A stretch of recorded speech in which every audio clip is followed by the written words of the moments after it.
Man Up, a program dedicated to inspiring and helping men live lives of heroic virtue. And now, it's time to Man Up.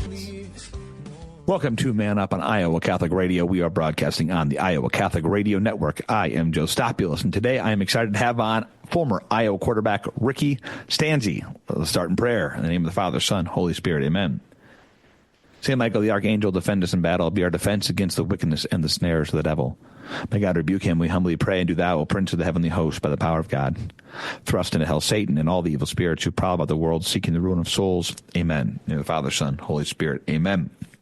So I'm not just saying this because Ricky's a Catholic guy, but he's also probably my favorite Hawkeye of all time. It's up there. It's debatable. You know, I should probably say Keith Duncan because Keith and I work together and he's a good friend. But, man, those years from 2008, 2009, 2010, for those of us who lived through it, there were a lot of fun years, a lot of great games. And obviously Ricky Stanzi was the quarterback that whole time. And those were awesome memories as a Hawkeye fan. That said, that's not what we're going to talk about today, as much as I would love to talk about the Hawks. We're going to talk about Ricky Stanzi and his journey as a Catholic man, what his journey's been like from childhood through today, and what his Catholic faith, which is so important to him, how he's gotten there. So we're going to head to a short break, and when we return, Ricky Stanzi will be with me. Stick around, and we'll be right back. My help comes from you. Right here. Welcome back to Man Up on Iowa Catholic Radio. Excited to have on my favorite Iowa quarterback of all time, Ricky Stanzi. Ricky, welcome to the Man Up Show. How we doing, Joe? Thanks for having me. I'm doing great. I got to give a little introduction to you here. For those of you who are not diehard Iowa fans or, are Iowa State fans, my apologies already. But so Ricky Stanzi posted a 26-9 record as starting quarterback. He also posted a 6-3 record against ranked opponents, including 3-0 against top 5 opponents in his career. And he also went 3-0 against Joe Paterno-led Penn State teams, and he went 3-0 over Kirk Cousins' Michigan State teams. And unfortunately for this no longer works. But you might not know this. You were one of the greatest stats for us. I'm going back and forth with my buddy John Leonetti or any of these Iowa State fans, and anytime they would say anything, I'm like, you guys realize Ricky Stanzi has more bowl wins than you do in the entirety of your program. That no longer works after like 2020, but at the time, it worked. So anyway, Ricky, welcome to the show, man. Hey, thanks for having me. To comment on all that, great defenses, great O-line, great rushing attack. That's all. Great coaching all around me. I just plug and play and try to do my job as best as I can. I think there's some leadership there at the top that worked well. Those are fun years. I mean, they truly were.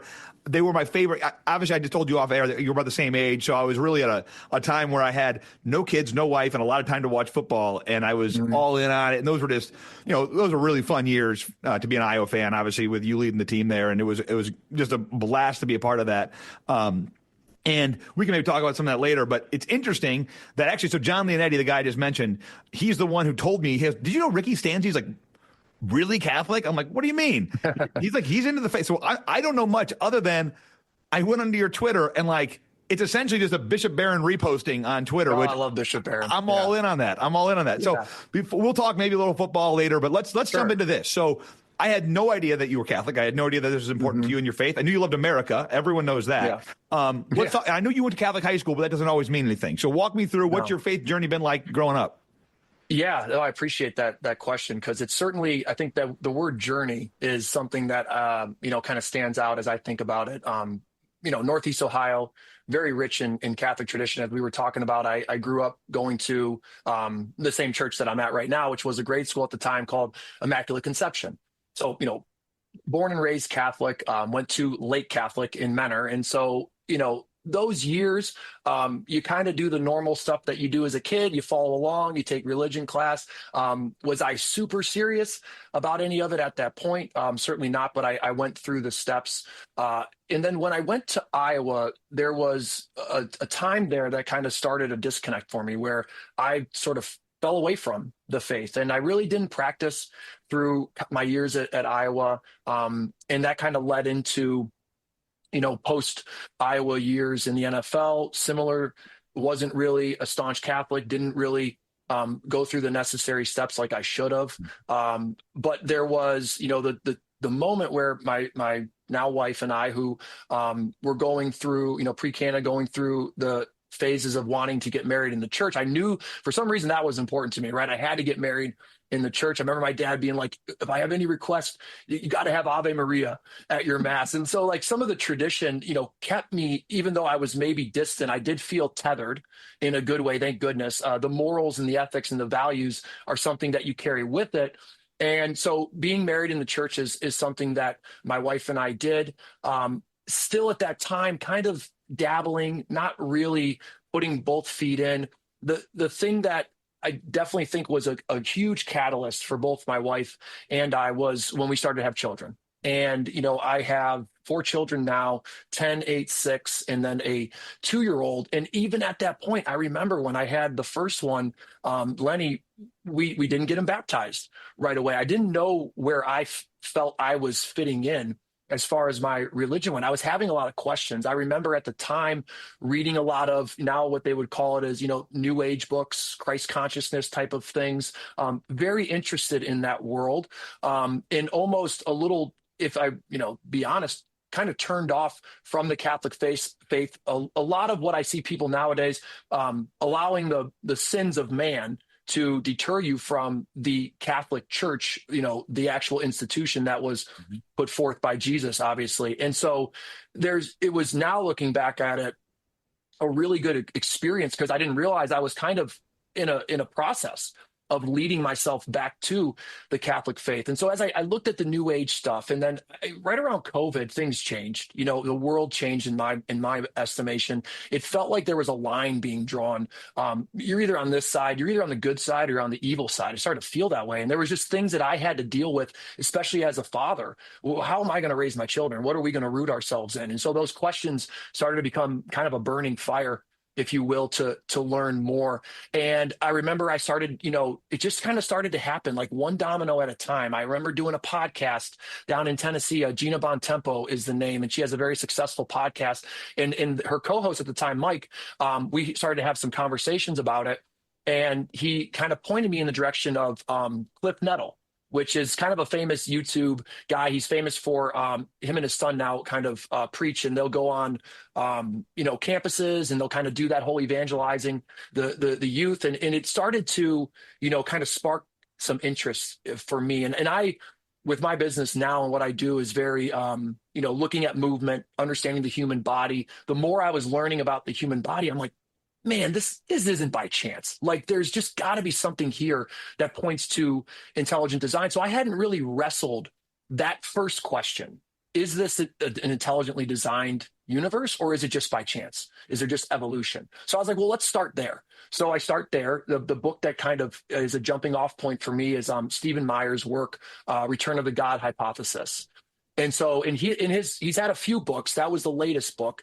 And that was a very logical, very reasonable approach, not really getting into the faith side of anything, just tackling that question. Is this designed or is it by chance? I finished that book and I'm like, okay, evolution's ridiculous. Like I got to now, okay, it's intelligently designed. Okay, but then who's the God? Is it pantheism? Is it, is it deism? Is it monotheism? Who's the guy? So then that timing of Cliff Nettle's work, and he's talking on, these campuses, and he keeps talking about read the Gospels. So then I'm like, okay, I read the Gospels. So I finally actually sit down as an adult and read them from front end to back end. And I just remember being like, wow. I'd never really, you go through school, and I think there's always that side of like, man, this is school. It's another subject to you. But I wasn't approaching it with that, like, I want to learn. I'm soaking in each word. And, reading Jesus's words are very moving, as everybody that's read them knows them to be. And so that lit a fire. And then it got me into, okay, whose version of Jesus's teachings are we going through? And the logical point was, okay, well, Jesus is the one we need to follow. He's my alpha now. Okay, then who did he talk to? Okay, well, he talked to the apostles. Okay, well, who did the apostles talk to? Okay, they talked to the early church fathers. And then I come around to, well, this is apostolic succession. Like, I'm right back home. I'm back in the whole thing that I started in, literally my backyard, a stone's throw away. It's just so funny how God works. And I find myself right back in my Catholic faith. And I honestly feel like it's a reset for me. I feel young in the faith. Now I'm kind of in this like I got to learn everything I can about, Catholic doctrine. I got the catechism right here. I've got the, Ascension Press Holy Bible. I'm buying everything I can. Yeah. Right. I've got my little books that I have over here. Yeah. So I've got my catechism. We're comparing Bibles right now, guys. We have the screen up. We're the exact same Bibles we're holding up. I got the weekday missal. I've got my rosary in my pocket, a rosary on my wrist, and I'm just kind of, that's the center. And now anything that I do from there is filtered through these teachings. And so it's been a great journey. I'm appreciative of the moments where I was away from it, because I was able to study some things that now when I see information where even if they're saying the word Christ or they're talking about some of these teachings, I feel I'm better at discerning, where these arguments are. It's interesting because, I'm a cradle Catholic. And so I never had this, fall away thing that I never had, so you're coming at it from a much different lens than I am. And so I think it's really interesting because where it is similar. And my listeners have heard me tell the story, but I was steeped in Catholicism. One of the reasons I went to Marquette instead of Iowa was because it was Catholic, and I wanted to meet a Catholic girl and all these things. And Milwaukee's a great town, and I still went to lots of Iowa games. I traveled to many Iowa games throughout that time. Don't worry. But the point of that is, it was when I was challenged in my early 20s by my first Protestant friend, to be totally honest with you. I'm like 24, 25 at this time. And he's like, hey, why do you do this? Why do you do this? Why do you pray to Mary? Why do you worship Mary? Why do you do this? Sure. And for the first time in my life, I have to go through and answer these questions. Where the similarity is with you is you were also wrestling with these questions. And I think the interesting thing is every time the Catholic Church, I read the catechism, I read the scriptural references for why. I'm like, oh, that makes a ton of sense. Oh, that makes like way more sense than I thought it would. And then you have someone like a Bishop Barron, we can get in him in a second, but then you start having these amazing thought leaders who can explain it even more. And then I'm like, you man, I'm just on fire for it. Let's go. And I think in 2020, so for me, that was, and obviously this radio station had a big part of me too. In 2020 though, I think you're right. That was kind of a line of demarcation where it's like, hold on, there's something going on here. And I remember vividly and we were part of this homeschool co-op. And I remember saying, these are the kind of people here that they'll go to jail for this. This is too important for us to not, and I think that's really where you saw, is your faith. And it was really the first time in our lives where, is there an opportunity here for us to really show what a red martyrdom might look like? Right. And I think that we saw that for the first time in 2020, where it's like, oh my gosh, what is going on here? So I am curious, going back to your childhood, were you guys like a Sunday mass going family, that kind of thing? Okay. You did do that. Yeah, we were. And my parents still are. And I think there was obviously, my father, he's a man who's going to pray every single day. And he's you saw that going up to his faith. I did. Yeah. Okay. And so I think those things, it was important for us to get to mass. That was something that was a, family tradition. The same, we have Sunday pasta, things like that were just my parents. My father was, he's 100% Italian. And so both of his parents were off the boat, and that Catholic tradition was just, it was, an underpinning to a lot of those immigrants that were coming over and kind of planting the flag in Northeast Ohio. So it was strong enough, but I still think that the pull from peer pressure and, the desires of the flesh, the desires of the world were probably too strong to really latch me in. And the other side is, maybe this is just how my journey needed to go to kind of, how I needed to come back around to truly studying it. But yes, that's been great, is that now my parents, my wife's parents, were all in that same thought process. It's all Catholic. We're all on the same page. That makes it so much easier when you're raising your children and you're doing, things around the neighborhood and meeting like-minded people. I think as you get older, you're done wasting time. You're going to surround yourself with the people that are going to be like-minded. And that's, an important part of, I think, the journey as well. Somebody had asked me recently what the most, it was a pretty pointed question, what the most important decision I ever made in my life was when it came to whatever, fatherhood or anything. I said, man, honestly, I think it was the decision, and maybe it wasn't a decision in time, but it was eventually, it all happened on who we associated ourselves with. Because you are going to be, I always joke, if you're hanging out with, if your five closest friends smoke, drink, and look at porn openly all the time, or your five closest friends, like five priests, like you are going to be more like one of those two groups. Absolutely. And so as I thought about it, I'm like, man, I think the most important decision I made was like surrounding myself with awesome Catholic people who are striving for holiness. So yeah, curious your advice then. You came from the gridiron. I mean, you came from leading football teams. That's a very masculine thing.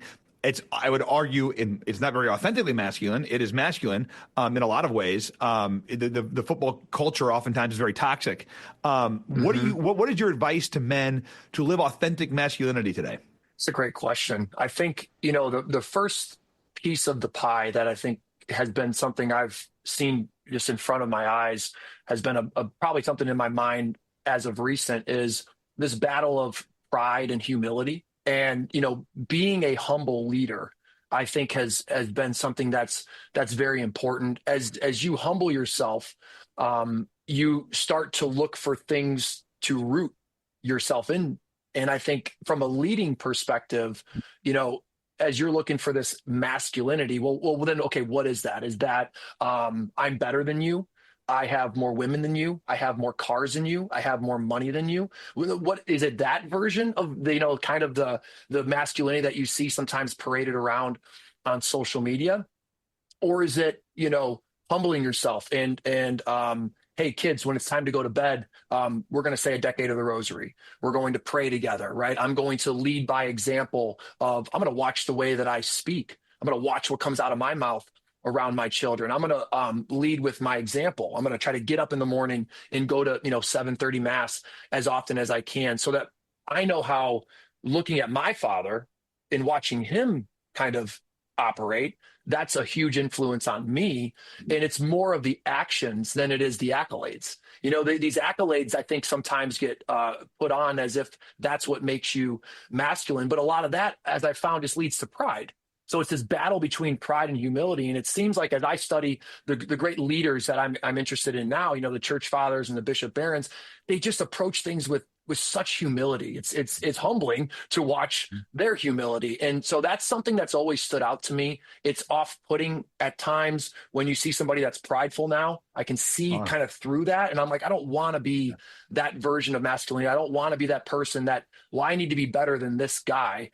Let's follow what Jesus did. How did he act as a man? He's obviously our alpha. You're going to attach yourself to, there's going to be an alpha. You're a wolf. You're running in a pack. Well, who's your leader? If it's not Jesus, then it's the worldly desires. It's the flesh. And that is where the pride is. If I watch Jesus, man, this guy was humble. This is God in human form. And every step along the way, he's humble. He's a servant. And so I think the servant mindset, the humble mindset, when you get into that world, some of those natural, leadership qualities, I think are better. And that's where I, would try to push people is check your pride, check your ego. It's so sneaky. It's like we joke with the kids and we talk about my youngest will be like, which, Bible story you want to read? The sneaky snake story. And I'm like, yeah, that snake is sneaky, man. He's going to find ways to convince you that you're God. He's going to try to put you in that place where you're going to try to elevate the desires of the flesh instead of the desires of the spirit. And so that humility versus pride thing, I think, is a great way to attach yourself to a good leadership journey. I think to Father John Ricardo, I don't know if you know him, he's a hero of mine. He always talks about he was like a stone mason. He worked with stone. He was a strong man. He was physically a strong man. Secondly, sure. What did he do? And as you're saying this, I'm sitting there thinking the vision of him washing the disciples' feet, watching the apostles' feet at the Last Supper. It's like, that's the vision, right? That's authentic masculinity right there. Par excellence is the creator of the universe washing the feet of these fallen men. Absolutely. I do think you're right on, which is to say that as men, especially as you get older, the idea of the boastful, arrogant guy who can do whatever, that goes away. You see through it. Like, wait, no, I don't want that. That's not. And so I'll oftentimes tell people, figure out who you want to be like find those humble leaders. I mean, I'm a big, I love George Washington. There's a handful of guys out there who I look at, I'm like, man, these guys are just incredible. Like, okay, try to be like them. So you mentioned your father. I use my grandfather a lot and my father, pick out those. And usually those people are not brash. They're not prideful. They're not arrogant. You're looking at them. It's actually the meekness, strength under control that you look for? So I think that's a great answer. All right, can I hold you for a break? It'll like a 1 minute break, and then that way we can at least get a couple more questions in on the back end. That work? Absolutely. Right. We're gonna head to a short break, and we will be right back. My help comes from you. You're right. Welcome back to Man Up on Iowa Catholic Radio. I am still here with Ricky Stanzi, Iowa quarterback. And Ricky, you obviously know how to be a quarterback. And I think all of our listeners just learned your faith pretty well too, man. So as you're going through this journey, I'm curious if there's any resources that really you like today are still feeding you, or things you hit on a couple of them, but things that you'd recommend to our listeners say, hey, this was really impactful for me and this continues to be. Mm-hmm.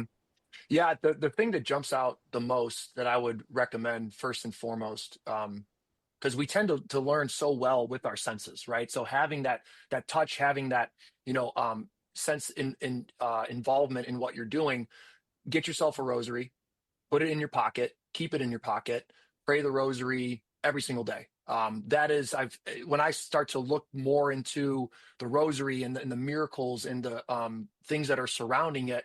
If you pray the rosary every day, one of two things are going to happen. You either stop sinning or you stop praying the rosary. Like those are some quotes that you've seen from early church fathers. So that's one of my things as I was coming back to the faith and still, untethering myself from some of these, desires of the flesh. That was the thing that I just kept coming back to it. And I remember some priests, I remember Bishop Malesic in our district being like, get a rosary, put it in your pocket, put your hand on it, just have it with you at all times. And I even though I wasn't really that deep into it as I am now, I just kept going because it's a thing you can just rep out. And when you don't really have the muscles quite yet, you need to put your hands on something. And I think having that there, the rosary, it's been given to us by Mary for a reason. She knows that we need to kind of integrate multiple senses to prayer. And then once you catch rhythm, you feel, I almost feel dirty if I don't get the prayer in. I almost feel like I'm missing, it's like food now. So that's one thing. I think you got to get prayer into your life. The rosary is my favorite version because it's something we can hold. It's a reminder constantly. You can feel it around you. The other piece is, in a technological sense, I think, these phones are, they're in the eye of the beholder. I have a, picture of Mary on the front and the Hallow app, the Ascension app, your phone isn't inherently evil. It's neutral. What do you want to direct your focus through? So I think having setups, reminders like prayer reminders on your phone are really great. The Hallow app and the Ascension app have done a tremendous job of making it easy. There's times where when you're starting off, go follow the rosary in the Hallow app with Bishop Barron. He says it for you. His reflections are incredible at the mysteries. If you want something a little quicker, you can go to the Ascension Press app, and Father Mike Schmidt has a version there. And these are easy ways to kind of tether yourself to the boat of the spiritual leaders around us they're well versed. They've journeyed further than we have. Like I said, I still feel like I'm young in this. I almost at times am scared to talk because I don't feel like I have earned that right to speak on it as definitively. But you let the fire burn, and when it's time to speak, you speak. But I try to surround myself with a Bishop Barron.